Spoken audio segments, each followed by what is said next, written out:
we've got two players with 5-0, Malira Pod, and you see, Luis is going to give him one of those Hall of Fame pins. As we are underway, Scott-Vargas with a Temple Garden, and we'll watch the world champ here, Shenhar, started off with a treetop village. Luis he lives for moments like that, where you just got to slide the pin across to Shahar.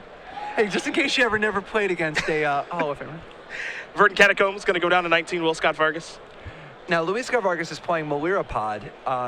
As we saw earlier today, another, basically just Malira, the pretty standard Malira deck, where Shahar is playing the black-green Obliterator deck that Reed Duke and Matt Costa unveiled 2 weeks ago.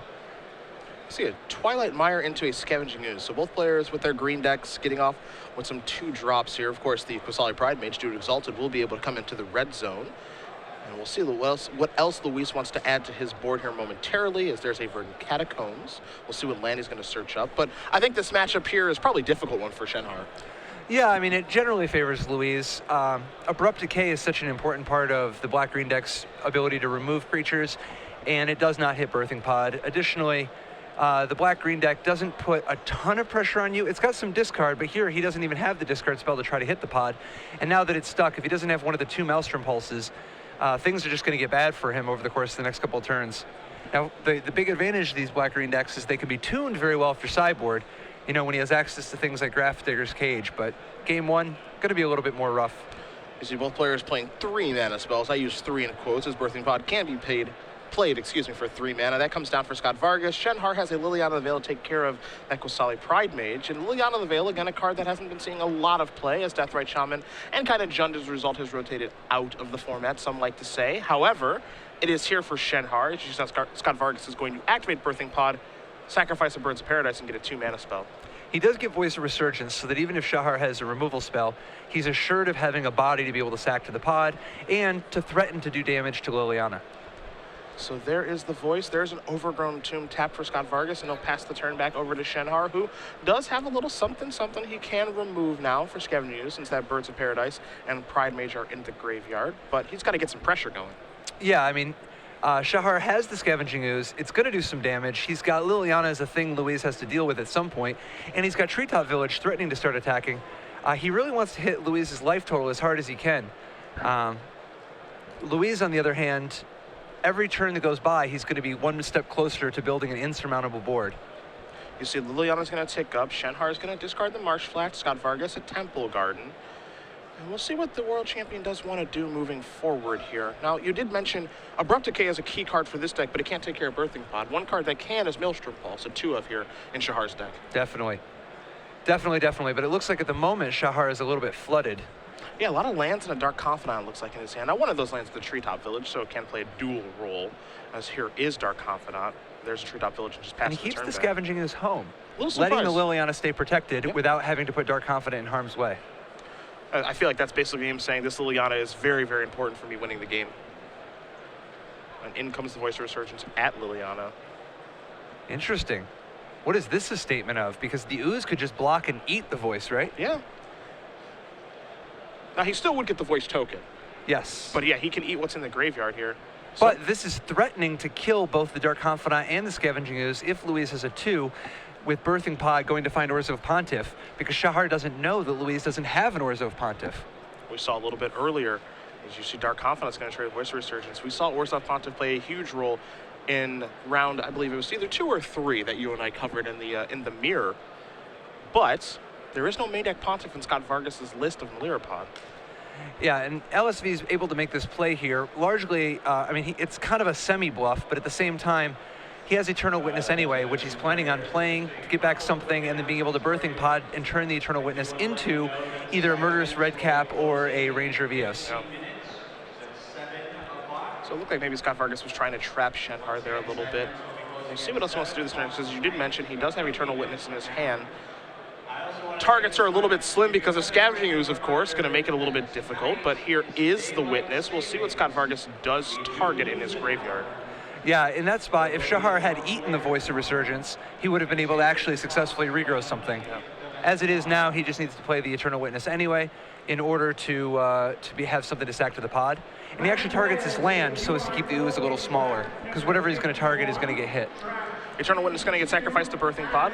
Luis will take 2 in the process. And you saw that's exactly why he targeted his land as opposed to a creature. He targets a creature, Ooze becomes a 3/3. Luis is going to then, of course, get Murderous Redcap, deal 2 damage to the Scavenging Ooze. So that was very well played by Luis. Surprise, surprise. The old man still got a trick or two up his sleeve. I like it. Now we take a look at Shenhar's board here. He's got that Liliana Veil that's on 2, and wow, he's just going to pack it in very quickly, knowing that he cannot come back from Birthing Pod activations. Yeah, like in this spot right here, it seems so early to concede, but he knows that he has no hope of forward progress because on the very next turn, LSV is going to activate Birthing Pod, sacrifice the Murderous Redcap, and get back and search his deck for Revelark. And at that point, Shahar won't be able to make forward progress because the Revelark in play represents a significant threat that will kill him very quickly. And Luis in his graveyard has Eternal Witness, which Shahar lost to Scavenging Ooze. He can no longer even interact with. Basically, this black-green deck is not a play from behind kind of deck. Once he's in this spot, he has no hope of making any forward progress again game 1. You know, it's like Shahar's life total is very high, and he's not, quote, dead, but he's actually dead. It's just going to take, you know, a couple of turns, basically. We'll take a look at the sideboards first. We'll go to Shahar's sideboard here, the green-black rock deck. Again, a pretty difficult matchup for him, but we take a look at 2 copies of Thoughtseize, a Deathmark, a Sword of Light and Shadow, a Thrun the Last Troll, 3 copies of Fulminator Mage, a Kitchen Finks, 2 copies of Grafdigger's Cage, and 4 copies of Creeping Corrosion. Somebody doesn't want to lose to Affinity, but 2 Grafdigger's Cage are very obvious. How do you feel about the rest of these options? So Fulminator Mage is always an option when you like if you just need to move away from, if you want to move away from some of your other creatures like Kitchen Finks, like if you're not as concerned about the beatdown, or Obliterator if you think it's too slow. Okay. The Fulminator Mage is not the most disruptive in this matchup, but it is a non-zero amount and certainly better on the play. I think the primary things that he wants, though, he definitely needs the Thoughtseizes, he definitely needs the Grafdigger's Cage, and I think he will consider the Deathmark just because hitting the mana creature is so good in this matchup. Take a look at Scott-Vargas' sideboard, and we're going to see this a lot with pod decks. There's 4 Thoughtseizes, and there's a whole bunch of 1-ups he can choose from. Yeah, absolutely. I mean, here, there's really not a lot he needs to do. It's a question of how much is he cutting. But most of the bullets he's not even going to want.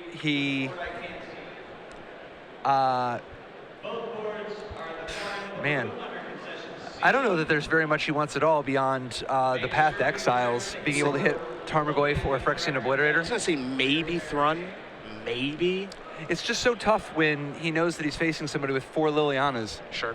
So, yeah, I mean, it's always possible. I think the real question is how many cards does he actually have to cut? His deck is already very well configured to defeat Black-Green game 1. He really doesn't have a lot of cards. Well, he doesn't have any cards to bring in. He really doesn't have a lot of cards to take out either. Yeah, I mean, you take a look at the sideboard for this list that Scott-Vargas has in front of him.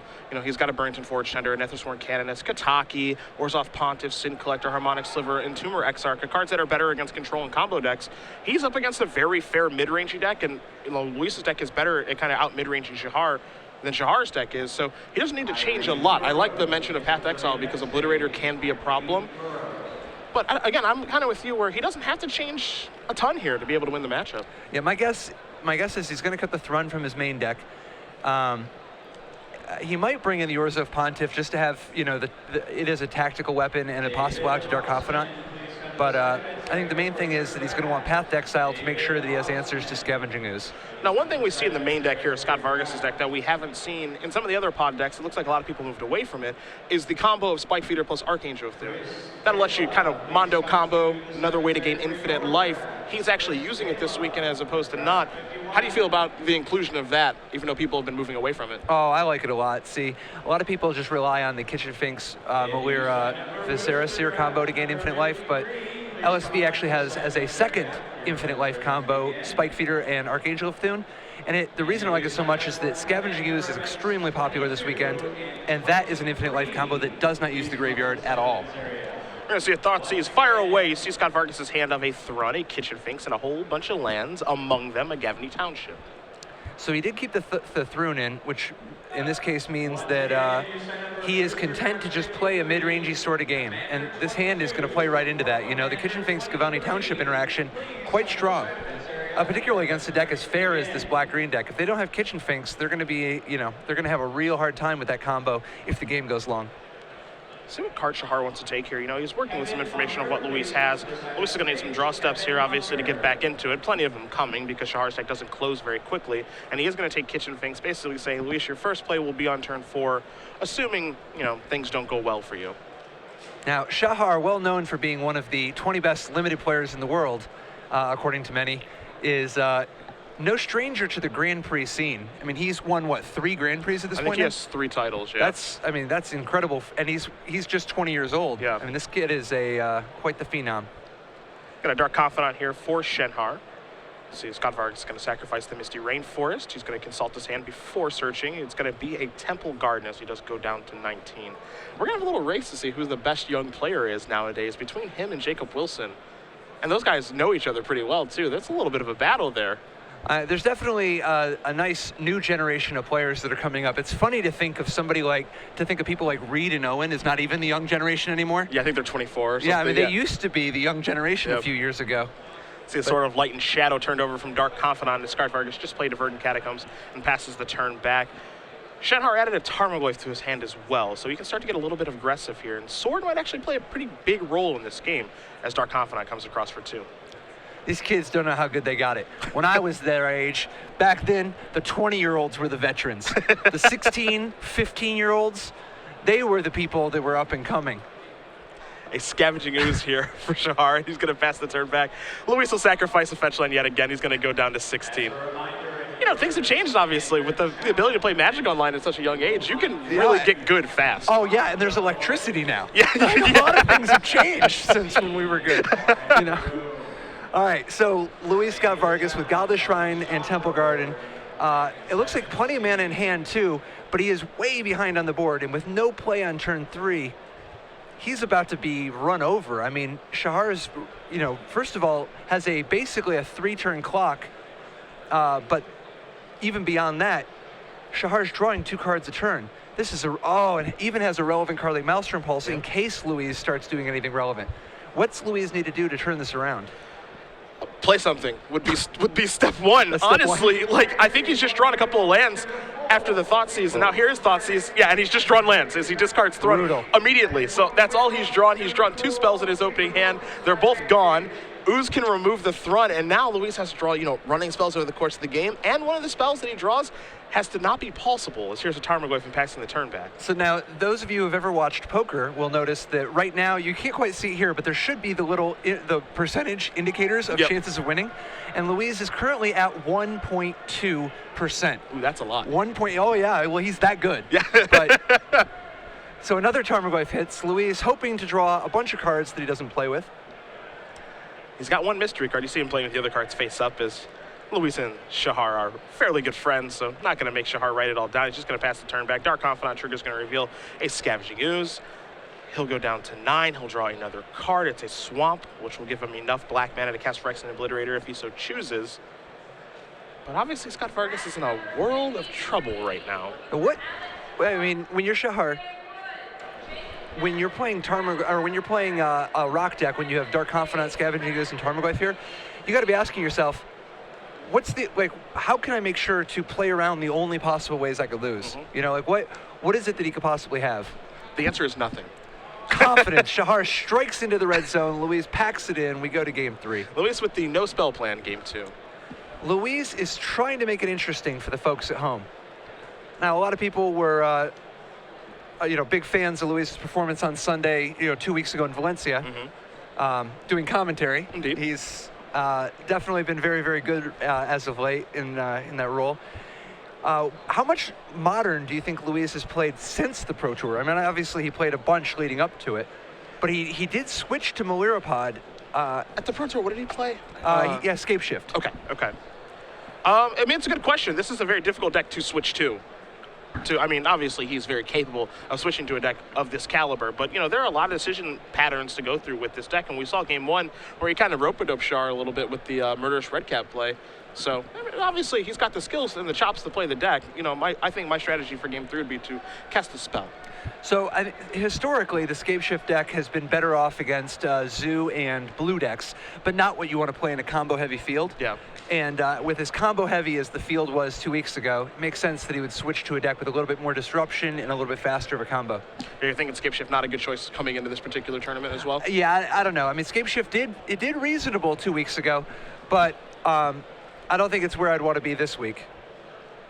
Now, I believe Team Channel Fireball, I know Ben Stark played the green-red version. Luis as well, green-red, or did he have a little... Oh, I'm not even sure. They were splintered 7 or 8 different ways. Okay, I mean, gotcha. they had hardly any deck on their team with more than 3 people playing it. So they were, like us, splintered many different ways where they realize, you know what, this is a format where the best deck is not that much better than the 15th best deck. You should play what you know, what you're comfortable with. You should play something that you're, because the games, I mean, obviously sometimes somebody will, have a rough mana draw or just be flooded, but an awful lot of the games are so intense with so many decision points, and it's so punishing if you ever, one misstep can be so brutal.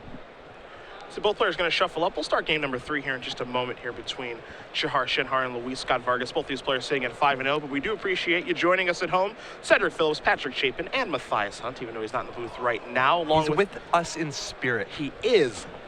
Star City Games presenting Grand Prix Richmond. We're in round 6 of 15 here, having an absolute blast as we do make our way through the modern tournament here. The largest constructed tournament of all time. 4,300 players did come out to Richmond. We're thankful for all of them and thankful for you guys at home who are watching 2 great Magic players do battle as Scott-Vargas is going to sacrifice Misty Rainforest. He'll search out a dual land, and Shenhar does have a Treetop Village to begin things. Treetop Village, not an unusual opening. It's funny that somebody with so many Phyrexian Obliterators can get away with 4 Treetop Villages, but that's just the power of Urborgs and Twilight Mires. Yeah, 2 Urborgs and then 4 Twilight Mires in this deck to help cast Phyrexian Obliterator on turn number 4. Scott-Vargas is going to sacrifice Verdant Catacombs, go down to 18, get a basic Forest, and we'll see what the follow-up play is going to be. I'm loving this whole Phyrexian Obliterator is a real card thing, too. I like Phyrexian Obliterator. That card's sweet. Oh, yeah. Yeah. And it's funny, Phyrexian Obliterator kind of took a major spike within the last 4 or 5 months once Devotion to Black started becoming a thing on the radar of people in high-level tournament play and casual play alike. So we see a Dark Confidant from Shahar, threatening to start giving him an advantage every turn. This is the best card in his deck against Luis. Scott-Vargas is going to sacrifice Verdant Catacombs. He's going to go down to 17, get a basic Swamp to go along with that Voice of Resurgence. We'll see what his 3rd turn will net. So he obviously has the intentions of casting a spell, and there's a Birthing Pod. He'll take 2 to do so, but I think he's rather happy with that exchange. As Dark Confidant's going to reveal a Twilight Mire. Now the real question is, does Shahar have a Grafdigger's Cage or a Maelstrom Pulse? Yes. Because if he doesn't, things are going to spiral out of control very quickly. But if he does, he's got the upper hand because of this Dark Confidant. And we saw that happen in game 1. It only takes a couple Birthing Pod activations. In that game, it only took 1. And that sent Shenhar packing. Shahar, quite possibly the best European player in the world at the moment right now. There's quite a number of people vying for the throne, but a lot of people forget how European Shahar is. Dark Confidant coming into the red zone here in the face of Voice of Resurgence. Scott-Vargas says, I'm more than happy to block. There is your Voice of Resurgence Elemental token. We'll see what Shenhar has a follow-up. You see a Dark Confidant in his hand. He's going to play a Forest. He'll follow up with a Scavenging Ooze and pass the turn back. The nice thing about Scavenging Ooze in this position is that it's actually disrupting Luis a little bit. You know, it's actually going to have an impact. And part of the reason why he was willing to trade his Dark Confidant for the Voice there was that he just wants to slow Luis's climb up the chain. If Luis ever gets to Revelark, it's basically a wrap unless Shahar can keep this Ooze on the table. And in this case, obviously Luis can kill the Ooze relatively easily when you can Demonic Tutor at will. Now, you cannot sacrifice Shriekmaw to Birthing Pod. That one's not going to work because Birthing Pod can only be used as a sorcery. But Shriekmaw will get the job done of getting Scavenging Ooze off the table, which is very important for the Malaria Pod deck. You see, Shahar is going to use that to remove Voice of Resurgence and gain a life, push himself up to 21. The Elemental token is going to come across. It'll knock Shenhar back down to 20. Luis will play a Gavany Township, and he will activate Birthing Pod, so he's going to go get a 1-drop. And it's going to be a Noble Hierarch. Just in case he needs to bring the beats, and mostly just because when it doesn't matter, the Noble Hierarch is very expendable, But you never know. Sometime you might need to bring the noble deep beats. He doesn't want to lose a Viserys Seer here because he has the, other plans for that guy in case he actually does get a chance to combo off at some point. So you see Shahar does have a Twilight Mire in his hand. He's also got a Tarmogoyf as well. The one thing that it's made readily clear that he doesn't have in his hand, unfortunately, is a way to deal with Birthing Pod. But he's going to start things up with a Phyrexian Obliterator. So this is going to have to really force Scott-Vargas to get moving now, because this is a real absolutely. clock. Yeah, I mean, he's got, first of all, this means that LSV is going to have to be, you know, a little careful with his life total. But second of all, he hits 2 hits that he can just take 2 hits, but then at that point, he's going to have to just start throwing permanents away to stay alive, you know? Now, the good news is he's got a variety of possible ways to get out of this. I mean, 3 turns is a long time when you're demonic tutoring every turn. We're going to activate the old Birthing Pod here. And Luis did use a Verdant Catacombs before doing this, so he's doing it all at once, very quickly. And you see both players making sure everything's okay, so we make sure as well. And we'll see what 2-mana spell he's going to search up now, and it's going to be a Voice of Resurgence. See what the follow play is going to be. That's a copy of Revelark. You mentioned this is a big one in this matchup. Wow, this is going to be brutal. And now he's threatening to be able to voice up Eternal Witness, too. Yeah. If he can pull that off, this game's going to spiral out of control. I mean, I guess it already is spiraling. It's going to spiral even more. Yeah, it's only going to take another Birth Mod activation or 2 before Shahar won't be able to catch up, but he's going to try to close the door pretty quickly. You see Scott-Vargas that turn, because of the fetch land and Birthing Pod, he went down to 12. So he's getting lower, and as you mentioned, he can probably take the first 2 shots from Obliterator. Maybe it's only 1 now, though. Yeah, I mean, I think as long as LSV doesn't pay any more life, he can take 1 shot he can take 2 shots for free. But this Scavenging Ooze is a real big game. So Scavenging Ooze pre-combat, and then in comes the Obliterator. So a 5-point chunk taken out of Scott-Vargas. He goes down to 7. That was the best possible card for Shahar in that position, because he broke up the nearly unbeatable Revelark combo of LSVs. At this point, LSV is probably going to have to actually do something about that Obliterator. Yeah. I mean, he can stall with cards like Wall of Roots or Spike. Spellskite. But I mean, at this point, he can't do any of his combos other than the slow and difficult to set up Spike Feeder plus Archangel of Thune. Most likely, he just needs to get a lot of value down. See, Shahar has a Tarmogoyf in his hand. He's considering deploying that, but he says, I want to be able to leave up 3 mana for Scavenging Ooze activation. So he's going to pass the turn back over to Scott-Vargas. So he'll take a draw. He's got a bunch of mana in play among those lands of Gavany Township with the appropriate mana to activate that. You see the Birthing Pod, the Voice of Resurgence, and the Revelark. Now, this Birthing Pod list does not go up to 6, so you're not going to find any Sun Titan, Grave Titan, any of that stuff in there. But Voice of Resurgence can go from 2 to 3, and there are a lot of good 3s to search for. Oh, definitely. Although what's really interesting about this position is that Shahar knows that Louise's Shriekmaw is already gone. Yep. And with Shriekmaw already gone, it's going to be a lot tougher for Louise to actually do anything about that Scavenging Ooze. But let's not forget, there is Eternal Witness. But that obviously isn't going to work so great with the Scavenging Ooze. So if maybe Louise can maybe trick Shahar into tapping down a bunch of mana, who knows? It's kind of funny. You kind of undervalue just how much Malaria Pod deck uses their graveyard. Oh, definitely. And it's funny, the Obliterator's trample makes it very difficult for Louise to actually do anything about this, because if normally you might throw a creature in front and sack it or whatever, but the Obliterator, you can't really chump block, and you can't throw a lot. Like, if you throw a bunch of creatures in front of it, you're going to lose your whole board. Yeah. For those not familiar, the Phyrexian Obliterator is a 5/5 trample that for every point of damage it takes, your opponent has to sacrifice a creature. There you're going to see Kitchen Finks, and there's another copy of Birthing Pod. So Luis is going to take some damage, but he's really working up his pod chains now, and he can start activating multiple pods a turn as he goes down to 7 and passes the turn back here. So he does have just 1 hit left that he can soak up from the Obliterator before he's going to have to, throw everything away on it. But the hope is that he can quickly assemble, like next turn he can sack the Finks to go get a Ranger of Eos or any other 4-drop and sack that to go get a Archangel. So Shahar's going to use Victim of Night to take down the Kitchen Finks and then remove it via Persist. So that's not going to come back. And that's a really strong play because, as we were just discussing, getting up the chain, getting up to like an Archangel of Thune or any of the 4-drops is Louise's primary plan right now. Yep. Scavenging Ooze is a real wrench in the plans right now for everything Luis is trying to do. And, I asked you exactly why he was playing Spike Feeder plus Archangel, then it might be for this exact card. Because Scavenging is such a pain. Yeah, I mean, obviously the A plan is to hit it with Shriek Maw, but that's already gone. Yep. The B plan is to hit it with one of your Abrupt Decays or Path to Exiles, but he has to wait until he draws one. Yep. So at this point, he's on the C plan. He's got his Birthing Pods. He just has to put down enough value so that he can afford to eventually suck it up and just have to throw stuff away. I mean, he can buy himself a little bit of time by, if he gets down a 1-drop, he can turn it into a Wall Roots, which buys him 1 full turn. Sure. But he's actually under a huge amount of pressure for a guy with 6 mana, a Revelark, and cards in hand, and 2 Birthing Pods. You see Shahar considering activating Treetop Village right now. Oh, absolutely. If he activates Treetop Village by getting in there with all 3, I mean, think about the Louise's spot. If he takes 5 from the Obliterator, he can't actually take damage from the Treetop or the Ooze anymore. Yep. So if the Revelark blocks the Treetop, the token is going to have to chump the Scavenging Ooze.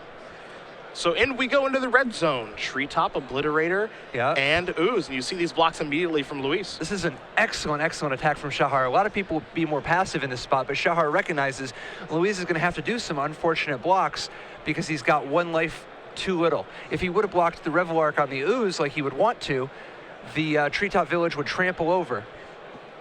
So you see the trade here. Revelark's going to target some things in the graveyard. Shahar's probably going to remove those cards. But we'll see exactly how many he wants to remove because Twilight Mire's making it a little bit awkward. Definitely. So with the Revelark targeting on the stack, it's going to target, looks like Voice of Resurgence and Noble Hierarch. So he's going to remove all those cards down. Going to leave, it looks like he leaves Shriek Maw into the graveyard. So all of a sudden, a 2-drop becomes very interesting. The problem is he still needs to come up with still needs to come up with an answer to the Obliterator. Shahar, with the strength of Phyrexian Obliterator and Scavenging Ooze, defeats Luis Scott-Vargas 2 games to 1. Pretty impressive stuff for a matchup that I thought was pretty difficult for Green Black Rock, and I still think it is. But I like the way that he navigated those games absolutely beautifully. And one of the cards that we did mention right at the top, and the reason that Redo kind of included this in his deck was Phyrexian Obliterator. Oh, absolutely. It's an easy card to underrate.